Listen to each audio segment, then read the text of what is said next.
So I think England will do well with this group of players to get out of the group.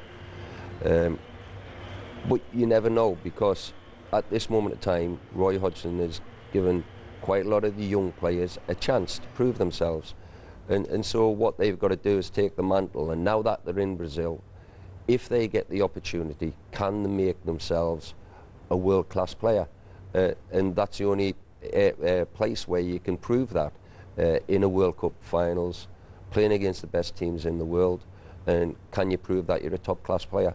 And there's quite a few of the young players have got that opportunity in England at the moment. Right, Bryan, as we still talking about the World Cup, so who do you think is the closest to win the World Cup 2014? Well, I think Brazil in their own backyard will be very difficult to beat. But I do think that you know, Germany and Spain are still very powerful. Spain maybe is just getting a little bit older now, but they still have great young players coming through.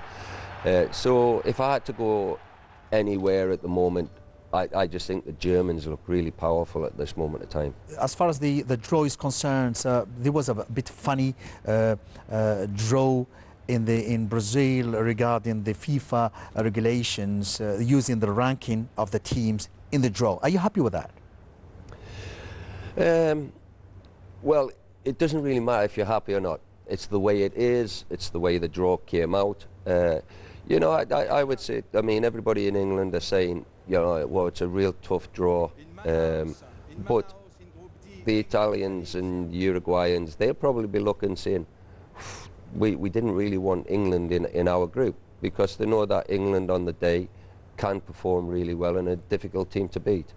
You know, but the other side we've got to look at, the last two World Cup competitions, we felt that we had a good chance going into them, and we did underperform.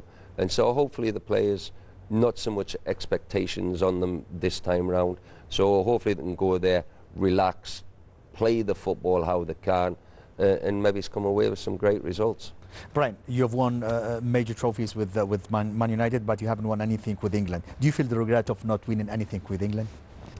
Yes, especially, I mean, the World Cup is always a real difficult one, obviously, to win, because you have to beat all the best teams in the world.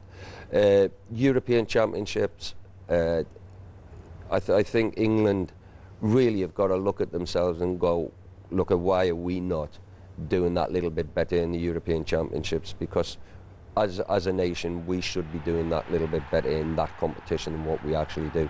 Who was your idol as a player? Really, when I was a young boy, it was George Best and Bobby Charlton and Bobby Moore. When I watched England, it was them. When I watched Manchester United, it was George Best. But actually, coming through when I got older, and players who I played against, Michel Platini was right up there as one of the best players I've ever played against. In coaching, who was the best coach in your opinion? You've played under his leadership. You're right. I've worked under some great managers: Ron Atkinson, Sir Bobby Robson, Terry Venables. But I think Sir Alex Ferguson has got to be number one. I mean, his record stands for itself. Right, Bryan. Now, as we reach the end of this program, sir, just what is your message to the Arab public? Just no, well, for me, it's just that they enjoy the Premier League. They keep supporting the teams over in England, but mainly Manchester United. Forget about the others.